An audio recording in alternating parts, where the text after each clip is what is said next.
God, I look like a emo boy band member. Okay, so originally I was gonna show some gameplay, but I think I'll just show some inner workings of how things work in the game. For my first demonstration, I think I'm just gonna show this AI system that I made. This is just a very basic setup. So as you can see, what I have here is just this AI going in a circle, just following along this. So what I do basically just to set up this waypoint. You can see these spheres here. Yeah, this all with debugging on, by the way. So in game you won't see it, but yeah, this can be changed in real time. So I can decide to make this guy move there. Oh, yeah. Why are we still here? Just to suffer? Now let's introduce an enemy into the scene. So green means he can see this guy, red means he can't. Oh. And it's gonna attack.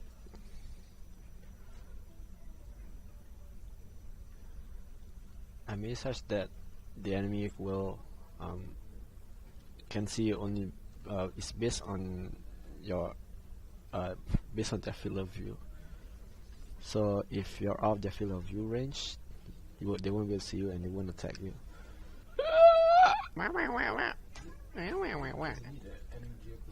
Alright, so I'm not really gonna show the levels because spoilers and all that, but I found this to really help my work process, which is to basically allow me to edit these things just using parameters in real time. So let's say I need to change the direction of the arrows.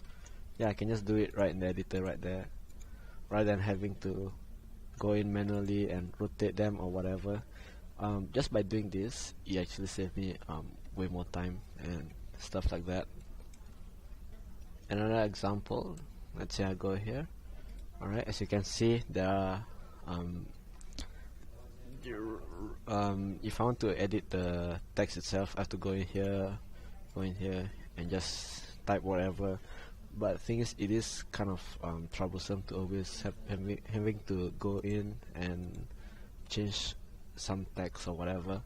So I just made a script that will display it, and whatever changes I make to it, it just changes in real time, and that really helped speed things up for me. Really, I don't know what I'm doing. What are you doing? I'm waiting for him. Then a little bit about how the dialogue system work. Okay, so basically we think of dialogue trees like a set of branches, or a tree followed by a set of branches. So that's pretty much how it works. What happens with the script is that you start out from the first branch, basically an opening dialogue, and then from there the script will look at what we have in the sub branches, which is these 4 options. It will display that as options, and then let's say players were to click on this one, then it will go to more, it will play a dialogue, then it will open up options to more sub branches all the way until the end. And at the end I can make it do something or whatever, but I haven't really implemented that yet because we don't really need it at the moment. But that's the main idea of how it works. So then there's also another thing about subtitles. Chicken wing. Chicken wing. Chicken wing. Chicken wing. Anyways, subtitles. Basically, it's based on a format that I designed. This is basically the format that subtitle encoders use to basically encode the subtitle according to the audio file. So why you see this English here is because I designed the system such that it will be very easy for translators to translate the video, translate the audio, and and translate the subtitles. So let's say I'm a translator and I see this.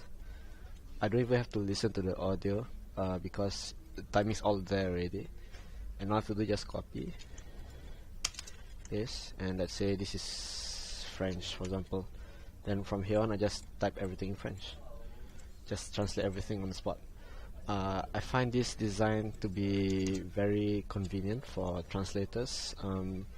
Haven't actually been tested because I haven't actually sent this to any translators yet, but seems good in theory.